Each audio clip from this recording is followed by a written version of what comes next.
이진수 기자, 우리가 지금 얘기를 해봤지만 엔비디아 실적이 어떠냐, AI 거품론이 어떠냐에 따라서 주가가 막 움직이잖아요. 그러다 보면 외국인 투자자들도 막 매수를 했다, 매도를 했다 하다 보니까 환율도 움직여요. 그러다 보니까 우리 기업들은 또 걱정이에요. 그래서 환율 얘기를 많이 할 수밖에 없는데 오늘은 어떻습니까? 네, 원달러 환율이 좀처럼 낮아질 기미를 보이지 않고 있습니다. 오늘도 어제보다 1.8원 오른 달러당 1,467원 정도에서 시작을 해서 횡보하고 있습니다. 올 초 급등했던 원달러 환율은 새 정부가 들어서면서 다소 안정됐지만 지난달부터 오름세가 커지면서 다시 1,400원대를 넘어섰고요. 이제는 1,460원대가 고착화되는 게 아니냐, 이런 우려까지 나오고 있는 상황입니다. 그럼 산업계 영향을 좀 하나하나 짚어보겠습니다. 먼저 달러가 비싸다라고 하면은 외국에서 들여오는 원자재 값이 비싸지는 거잖아요. 그럼 어떤 산업의 영향일까를 보면은 뭐 철강, 정유 부담이 될 것 같은데요. 맞습니다. 특히 이제 원자재 수입 비중이 높은 철강이나 정유업계가 어려운 상황입니다. 철강업계는 원자재인 철광석과 유연탄을 수입에 의존하다 보니까 이렇게 환율이 오르면 곧바로 비용 부담도 늘어나는 구조입니다.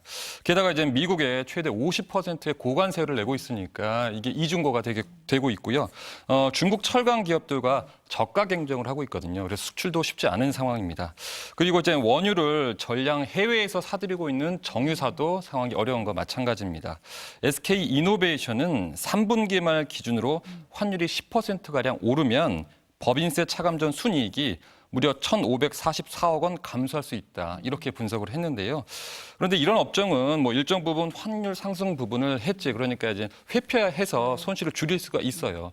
하지만 근본적으로는 이제 수출을 늘리는 거는 이제 한계가 있다 보니까 어려움이 있는 거고요. 이 때문에 이제 사업 계획에 대해서 전반적인 재검토가 필요하다. 이런 분석들이 나오고 있습니다. 그러니까 원가와 생산량, 재고 등의 변수가 생겼으니까 이런 부분을 좀 고려를 해야 된다. 이런 주장인데요. 다른 업종도 그렇지만 항공업계도 비용 가운데서 유료비가 굉장히 큰 부분을 차지하고 있거든요. 항공업계도 좀 어려움을 겪고 있고 게다가 이제 환율이 오르니까 여행 수요가 좀 꺾이는 분위기거든요. 역시나 이중고라고 말할 수가 있겠습니다. 그럼 이제 반대로 생각을 해보면 수출하는 기업들은 사정이 좀 나은 거 아닌가라는 생각도 들거든요. 우리가 나가서 가격 경쟁력이 좀 있을 것 같거든요. 어떻습니까? 맞습니다. 이제 수출 비중이 높은 기업들은 그나마 상황이 낫습니다. 특히 이제 K뷰티로 전 세계적으로 인기를 끌고 있는 화장품 업계가 그런데요. 이제 원자재 부담이 늘어나는 거는 마찬가지입니다. 하지만 해외에서 벌어들이는 달러도 늘어나니까 비용 부분이 상쇄가 되기 때문인데요. 환율이 오르면서 또 가격 경쟁력을 높일 수 있는 부분도 있고요. 그렇기 때문에 이 화장품 업계는 특히 해외 영업에 좀 더 관심을 가지고 있는 모습입니다. 또 원자재 구매처를 더 다양하게 하려는 노력도 병행하고 있고요. 이런 상황은 패션 업계도 비슷합니다. 이제 원단 수입 부담은 늘어났지만 제품 수출로 인해서 매출이 늘어날 개연성이 높아졌기 때문인데요.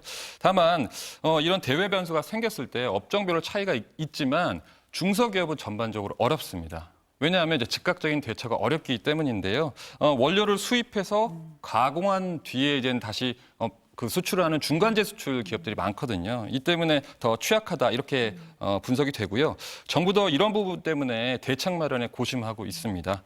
중소벤처 기업부는 현재 중소기업들의 영향을 면밀히 살피고 뭐 기업 자금 등 그 지원책을 마련하고 있다 이렇게 밝혔습니다. 중소기업들은 이중고를 겪고 있는 상황이다 이렇게 들립니다. 산업계 다른 얘기 좀 해볼게요. 지난 주말에 이재명 대통령이 대기업 총수들하고 만났잖아요. 관세 협상 이후에 대기업들이 대규모 투자 계획을 발표했습니다. 어떤 내용입니까? 우선 이제 삼성전자입니다. 이재용 회장은 앞으로 5년 동안 6만 명을 고용하겠다. 그리고 연구개발을 포함해서 총 450조 원을 투자하겠다. 이렇게 그 대규모 투자와 고용 계획을 밝혔고요.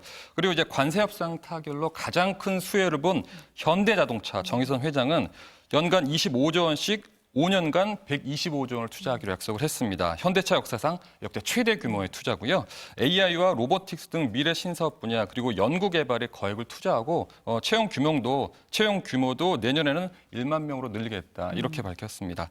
SK 최태원 회장은 용인 반도체 클러스터에 대해서 언급을 했는데요. 거기에 600조 원 이상을 투자하겠다고 약속을 했습니다. LG 구강모 회장도 소재와 부품, 장비, 이른바 이제 그 소부장으로 불리는 그 분야에 60조 원을 포함해서 총 100조 원대 투자 계획을 밝혔고요. 또 이제 조선업이 빠질 수 없을 텐데 한미 조선업 협력 프로젝트 이제 마스가 핵심인 두 기업, 그 HD 현대와 하나가 각각 15조 원, 11조 원을 국내 투자하기로 약속을 했습니다. 그런데 갑자기 기업들이 대통령을 만난 자리에서 막 이런 투자 계획을 발표를 했잖아요. 어떤 맥락입니까? 네, 사실 이번 관세 협상에서 정부와 기업이 원팀을 이뤘다. 그리고 이제 기업들의 역할이 컸다라는 평가가 적지 않았거든요.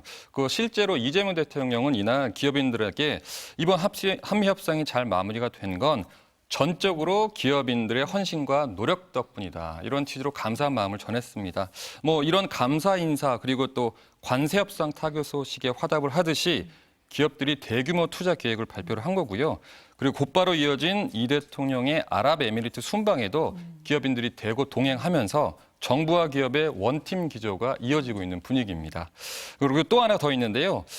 이번 발표가 있었던 건 그 한미 관세 협상으로 인해서 대규모 미국 투자로 인해서 국내 투자가 좀 줄어들 수 있지 않느냐 이런 부정적인 인식이 작용한 것으로 보입니다. 이 대통령은 국내 투자가 줄어들 수 있다 이런 우려를 기업인들에 전달을 했고요. 그러면서 되도록 국내 투자에 지금보다 좀 더 마음을 써달라 이렇게 당부를 했습니다. 이런 우려를 불식시키기 위해서 일단 원팀이 된 기업들도 팔을 걷어붙인 셈입니다. 안 그래도 뭐 국내 투자 소홀해지는 거 아니냐라는 걱정이 있었는데 좀 다행인 면이 있다 이렇게 생각이 듭니다.